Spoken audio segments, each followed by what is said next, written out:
for me, I've learnt that I can have it all. I actually can be a great mum. I can have a great business. I can be a fantastic wife, and I can actually look after myself. You just have to focus on those things and really compartmentalise your life, and just every day, just a little bit of focus in each of those regions, and you can have everything. You've just got to be patient and have a plan. You're listening to Elevate, the official podcast of Elite Agent for real estate industry sales professionals, property managers and leaders. With thanks to our partner Connect Now, Elevate brings you the best tools, thinking and strategies to elevate your results. To download your written action guide from this podcast containing extra tips, links and shortcuts, visit eliteagentelevate.com. And for more information about how Connect Now can make moving easier on your clients, visit connectnow.com.au. Here is your host, Samantha McLean. Welcome to another episode of the Elevate podcast, where we delve into some of the most interesting minds in business and in real estate for the very best tips and strategies for you to implement to elevate your business. I'm Samantha McLean, editor of Elite Agent and host of today's show. We have a pretty special guest on today's show that also happens to be our winter edition cover story, and that's Rebecca Halton of LJ Hooker City Residential in Perth, WA. With almost 25 years of real estate experience, Rebecca is the CEO of 3 successful franchises and is also this year's winner of the Elite Agent 30-Day Accelerate Challenge. So, Beck, welcome to the show. Hi, thanks for having me. Well, it's great to have you on the podcast, particularly after your recent success at Accelerate. So tell us, how did you find the most recent program? So I've done a few now, so it was good to get back into it. I found this one probably the most life-changing because of my situation, I think, going into it and where I was. And it's the first time I actually stood back, and I wasn't in it to win it. I was in it to actually change what I was doing. I had a real sense of purpose and what I wanted to get out of it. So I think that helped. And it's funny, and I won, so I kind of stepped away from winning, and it just happened because I was just focusing daily on what I needed to do to get the best out of myself, not thinking about what is everyone else doing, looking at the leaderboard. I just let that all go, and I focused on my daily routines and what I was doing. That's really interesting, actually, because that's one of the big lessons that everyone says in the real estate industry. Don't focus on the outcome, but rather focus on the process. Such a good lesson, and one that we, I think, as real estate professionals need to relearn constantly. Everyone's always saying it's the big picture and your why, and that's always good to look at. And if you can't lose sight of that, but I think, you need to look at your daily and even your hourly. What are you doing hourly that's productive, or trying not to be productive, which was my case, and taking time out of the business and looking at, some personal stuff. Yeah, it's interesting because, like so many agents, you've got a lot of competing priorities in your life. You're a mum to 2 young boys. I think they're both under 2, right?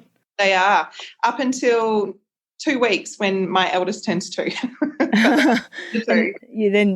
So there's a period of time where you can say that, but still I take my hat off to you. It's an amazing, amazing being able to run 3 businesses and also manage a family. What were some of the major takeaways from Accelerate in helping you sort of get some balance back into your life? Yeah, so I think one of the biggest thing, and I think you do it in most of your programs, is your daily habits and your daily declaration to yourself. And this is something I continue to do and have, tried to spread this out to the team. And it's just getting up in the morning, not having your phone next to you. That I find quite hard because my baby monitors are on my phone. There's an app for that. Yeah. So during, so I'm true to my word. I make my husband put the monitor on his phone. So I am true to say I do start the day analog, but it's just starting the day, taking control of that, I think. As a mum, it's very easy to lose control of your time. As a business leader, it's very easy to lose control of your time.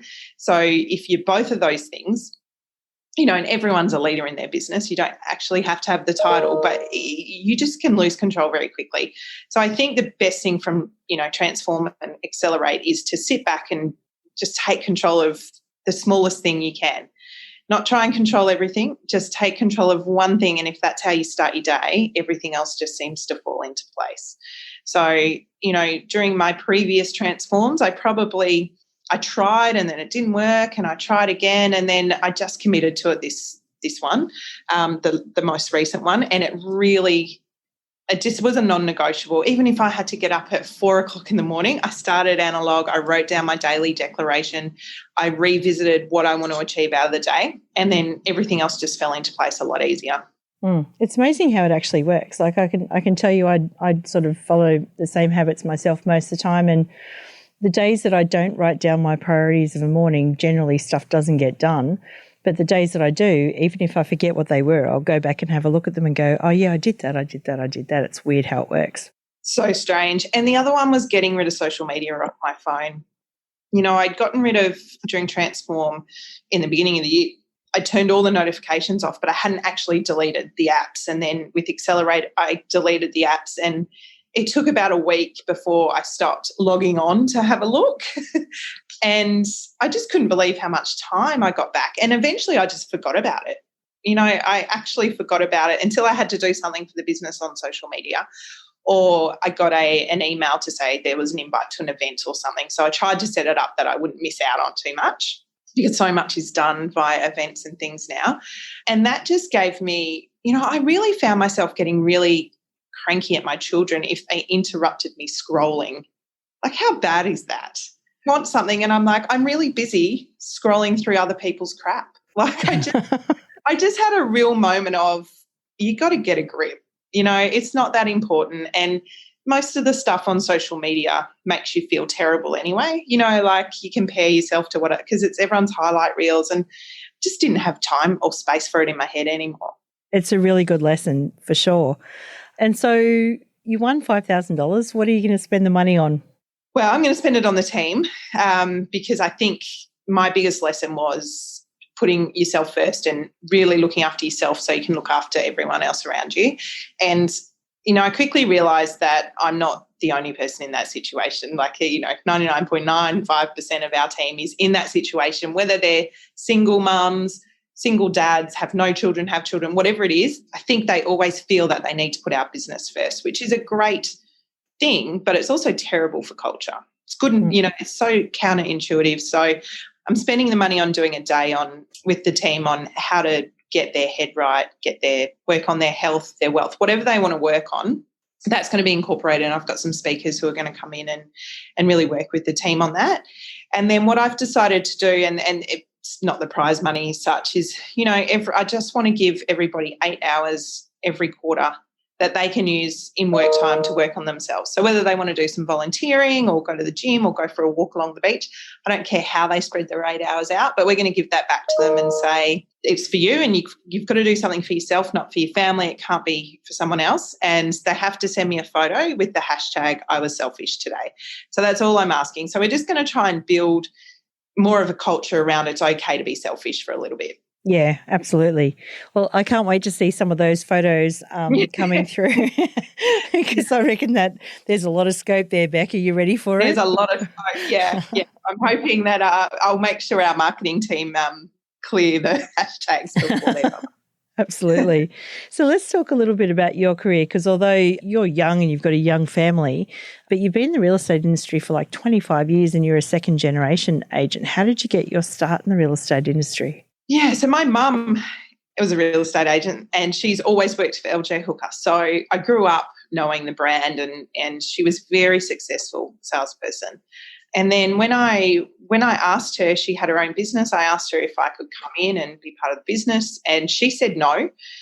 She thought I was just trying to get a job, and probably was, you know, to a certain extent. I wasn't really sure what I wanted to do. I'd finished all my study, and you know, I saw Mum as a really successful person, but I was also highly aware of the hours she did, because she missed out on a lot growing up. You know, she wasn't there for our soccer games and school events, and so I saw that side of it as well. Anyway, she said no, and I went to the LJ Hooker office down the road and I asked them for a job, and I tried not to let on who I was, Sue Freeman's daughter, but they knew straight away. But they gave me a start, and I did. I started just doing some part-time reception work for them.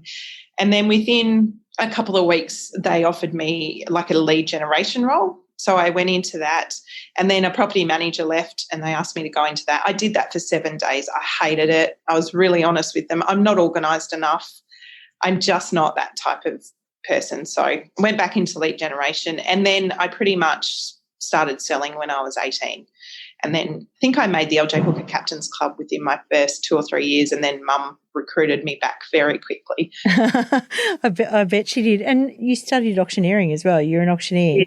Yeah. So when I was a bit younger, I had a mentor of mine who LJ Hooker started doing some auctioneering competitions, and they had a rookies and a icon. So they had idol and icon.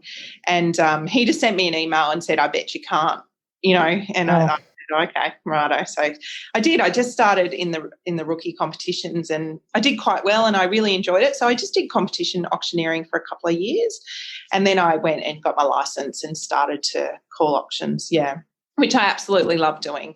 I don't do as many now because my weekends are so precious to me with my kids, but I'll call auctions for my team. I just don't outsource myself anymore. Yeah, fair enough too. And fun fact, you mentioned soccer games, but from my understanding, you once had the Olympics in your sights in soccer. I did. So before I became a real estate agent, I did. I represented Australia, and I was very keen on being at the 2000 Olympics, which was when soccer was a demonstration sport, women's soccer, but injury and whole lot of other things got in the way. So I ended up just being at the 2000 Olympics as a volunteer. Yeah, which was, I still got there. I just wasn't in the green and gold. So, my head and my heart wanted something and my body just wouldn't allow it, But still, the Sydney Olympics, what a time to be alive. I remember it well. By far the most amazing thing I've ever been to. Yeah, absolutely. So Home, of course, is in Perth now, and you're running 3 successful LJ Hooker franchises, and there's been a lot of growth in your business in the last few years. So I thought we'd do something a bit special today, something that we used to do called the Leadership Diaries. I thought we'd bring that back just for you. And this is where we sort of ask leaders such as yourself some rapid fire questions for other leaders or aspiring leaders to learn from. And I know you haven't seen these, but that's the fun. That's the fun of it. Okay. So, so are you ready? I'm ready. All right. So what's the most important thing you're working on now, and how are you making that happen? So building my sales team, definitely. And I am recruiting rookies. We are going all in with rookies and growing them and taking them through, our systems and processes. What was your first job, and what did it teach you? My first job was wrapping fish and chips and calling out their order numbers. And I guess it helped my auctioneering. If I look back, number 36, your fish and chips. But it actually taught me, I got to earn some money on the weekends, and it really did teach me the link between money and work. And, I was very grateful for that when I was about 14 and a half, I think. Yeah. What's one common myth about real estate or about leadership that you'd like to set straight? I think a common myth about leadership is that it's the best job in the business and you don't really have to work hard. And I think it's a very lonely world at the top, and you're never going to be able to make friends with everybody. So, I think being a leader in the business is definitely the hardest role in terms of making sure the welfare of all your team is where it should be. We discussed this a little bit, but what does the first hour of your day look like, and how does it go after that? Yes. So my first hour of the day pretty much looks like up, feeding kids, getting my kids out of bed. My eldest has just gone into his big bed, so he's usually banging on the door. And my youngest is usually screaming for a bottle. So it is very hectic, but I do try and get up before them, which it really depends on the night I've had with them. And if I'm able to get up, it's getting up, writing down something I'm grateful for, looking at my intention for the day, and where can I fit in an hour of me time? Am I going to do a Pilates? Am I going to do a podcast on the way into work? Like, how does that look? Because I need to have that. Yeah. Who are 3 people that have been most influential to you on your leadership journey? So my mum, definitely, number one. She's not only taught me about real estate and leadership, but she's taught me to be a good person and a good mum, and that's far more important to me than anything. Frank Newton, my business partner here in Perth, he's 70-something. I won't give away his age, but he's still got the energy of a 45-year-old, and he has taught me about legacy and how important that is to work towards, leaving good legacy. And, I probably want to say my kids, now. They have to be there. They've taught me more about leadership than anybody in the world, and probably starting to teach me more about negotiation than anyone else has been able to teach me. So I think if you become a far better negotiator when you have your children. Yeah, I think on the whole, kids are the best negotiators in the world and the best marketers in the world too. It's true. They do not give up on negotiation. But why? But why? Just have some lobby.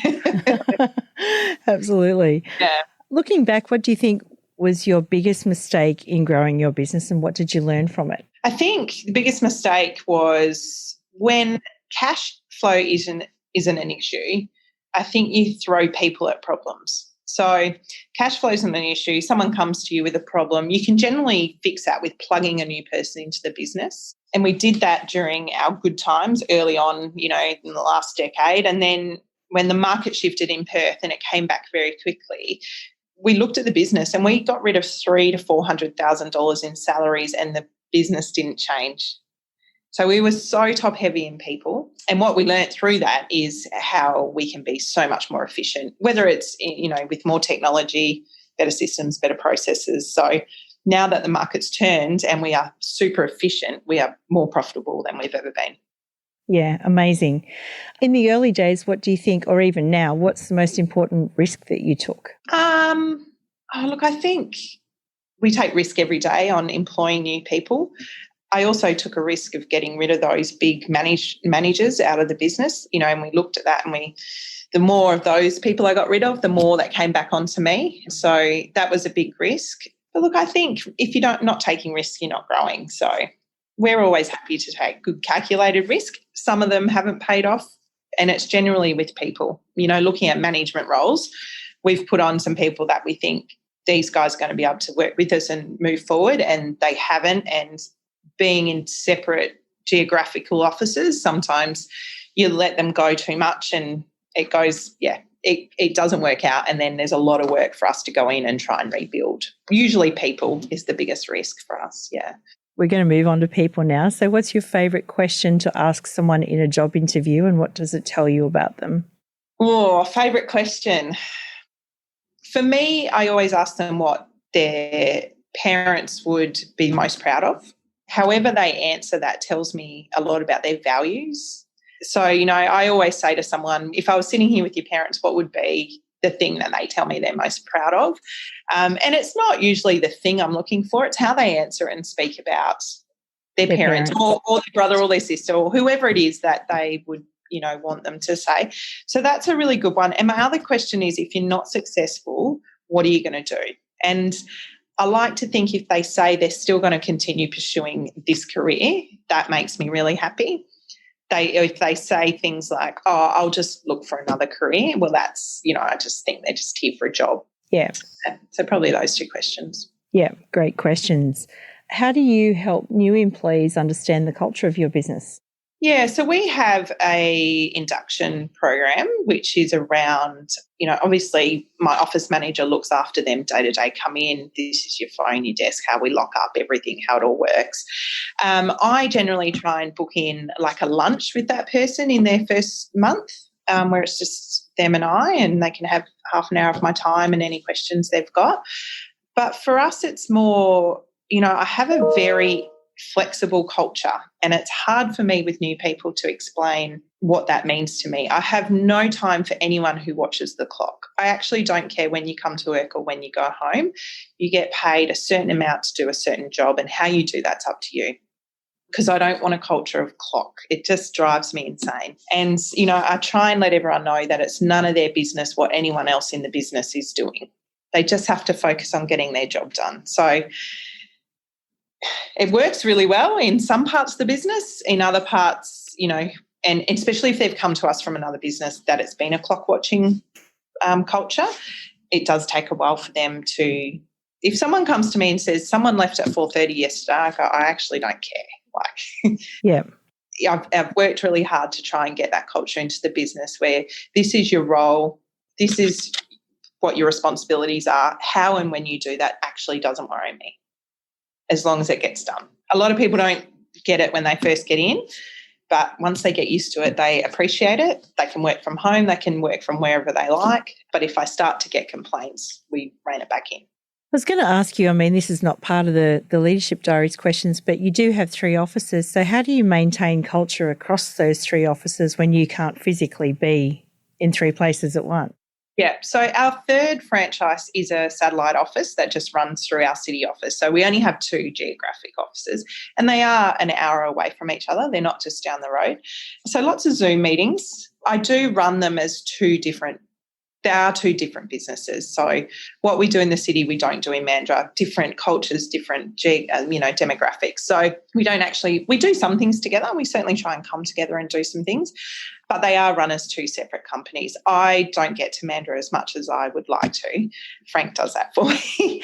But I do go down there when something important needs to happen, and I'm always on the phone. Zoom meetings are the best thing that's ever happened.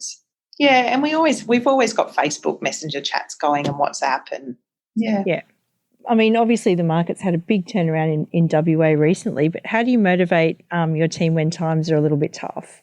Yeah, so I think this really came to light during COVID, when COVID first hit and everyone was not sure. Now we know. Now if we go into lockdown, it's easy. The doors get locked and business as usual. But when we first went in, there was so much fear in the teams, and I could feel it around, am I going to have a job tomorrow? So my constant message to everybody was, all I'm trying to do is keep everybody in a job, because we didn't know how long it was going to, everyone knows what it was like. And I really found motivating people under that fear was really hard. So the lessons I learned from that, I've continued to grow around to motivate a team, I feel. And I think, I can't remember if it was someone in Accelerate or Transform, but someone said you'll never outgrow the energy of your business leader. Was it maybe Tom from LJ Hooker? Yeah. Can't remember. It could have been quite a few of them. Could have been, yeah. So that was something that has resonated with me, where it's up to me to be the energy, and that's where we need to be. And so I can tell very quickly when someone's not in the same flow as us in the business, and I just take them aside. It's just a coffee. We talk about what's going on. It's usually something going on outside of work, and they might just need a mental health day, or they might just need to hear that it's okay not to have all your shit together. Yeah, and I guess you just reinforced again how important it is to look after yourself and your own mental health, particularly as a leader, because your energy is the team's energy. Oh, absolutely. And you've got to be aware that not everyone's going to get up at 5 a.m. and be sprightly, and that's okay. If they come in at 10 a.m. and they're sprightly, I'd prefer that than them come in at 8:30 and they're grumpy. And if you run out of battery at 3 o'clock, that's okay too. Yeah, just be okay with it. Know your energy, and don't let your energy affect others. That's a big cultural point in our business. If I see you walking around with the grumps, I'm going to ask you to go home. Just take it away and come back when you're ready. And that's okay. We've got permission from all of us to call each other out on that. Amazing. You just mentioned that you're doubling down on the rookie angle, and we met a couple of your rookies during Accelerate. They're amazing. But what words of advice would you have for other leaders who are training or mentoring, people new to real estate? I really like rookies because they're so eager. If you've got the right person, they're eager, they're keen, they're clean slates, and you can just teach them systems and processes that work. I don't have anything against experienced people as well. I welcome them into the business. But I feel with our rookies, they can learn scripts and dialogues, and they can learn what they need to do, daily habits and stuff. But it's just keeping their mental state on track, because it's hard. Like, it's so hard. If I look at my rookies now and I see them and they're doing the calls and the cold calls and the prospecting, and then, I've got some really successful salespeople that just come in and write up listings and sales like it's, so easy to do. So you've got to try and get them to not compete against these really good established agents. Yeah. So I've got some communications that go out to the rookies alone, around who's doing something really well within that group. Yeah. So it's not just, oh my God, Brendan Smith wrote 10 deals in the last week. Yay for him. It's more, Kyle's done 75 calls this week. He's connected with this many people and he's booked this many appointments. So I try and make sure my comms are really not too demotivating for the new people. But it also, I also send out some comms to the established people about what these new people are doing and how they're having great success, because they need to come back to basics sometimes as well. Yeah, that's really a really great lesson too, is not to compare your day one to someone's day 500. Yeah. And I still do it now. I still look at businesses that are writing double our income, and I try and compare, and then you've just got to come back and go, no, well, they weren't always there. So where were they when they were at this size? And yeah, absolutely. So when it comes to learning, what are resources or books that have helped you along the way to get you where you are? Yeah, so the first book I was ever given by my dad to read was How to Win Friends and Influence People. And, Dale Carnegie, I could still pick out that book today and learn something from it. I've probably read it over 20 times. And so I think that book is my best life book. Very simple, just how to treat people, and lots of lessons from that. More recently, Atomic Habits, I've read that 4 or 5 times. That book alone has, changed how I do things. And it's actually helped me understand how to coach people a lot better. I think, if I looked at it from a leader, not a personal way, and I think that's been really good. So, yeah, I think How to Win Friends over the last 20 years has been a Bible, and Atomic Habits more recently has been something that I could pick up and just open at any page and just roll with it for a while. Yeah, one of my favourites too. What is one thing you'd wish you had known when you began your career in real estate? I wish I had more patience. I was so impatient when I was younger, and I wish I'd done more of the hard stuff earlier. I did it, but it took me a long time to learn that the hard work pays off. And, I wish I had transformed 20 years ago. I could have started my career with something like that. No, I think just if I could look back at myself at 18 and just say, just have patience. It will come. It does come. Do the right thing every day and stay on track with that, and it will come. And, I'm really excited. My kids are so young and impressionable, and I'm really excited to try and pass on that wisdom. They probably won't listen, but try and pass on, that and that's just through doing it ourselves, and my husband and I making sure that daily we are sticking to what we want to achieve. And I just wish someone had told me to be a bit more patient. Back when I was commission-only salesperson, and it was like, if you don't do this, you're not going to get paid and you're not going to eat. And that's how we got trained, and it worked because you didn't have a choice. But if someone just told me to be a little bit more patient, I think I would have done some better foundation work. So speaking of the husband, where to next for the business and for you personally in the next year? Yes, so the world's worst kept real estate secret is that my husband is coming into the business. He's been working in a corporate role with REA for a very long time, and we've decided that now's the time for him to come in, and he's going to sell and grow, his business. So we're really excited for that. Obviously there's been some things that have set him back, so he won't be starting until late this year. So he's helping out at home a lot now just to get the kids through the next year. Yeah, we're so excited about our business. The best thing I think I've ever done is I kind of made myself redundant at one point when I was having the kids, and, I was still working in hospital, and I was still working, but I had such great people around me that I felt like when I came back one day from maternity leave, I felt like I was just sitting there doing nothing because everything was just humming around me. And I was like, oh, this is a really bad place to be. I've got to find some work to do. What am I doing? Everyone's going to look at me and go, what's she doing? And I spoke to Frank, my business partner, who, he made himself redundant 10 years ago when I came on board. But he said that's the best place you can be. And, you've done it at 40. So most people try and do that, when they're 65, 70.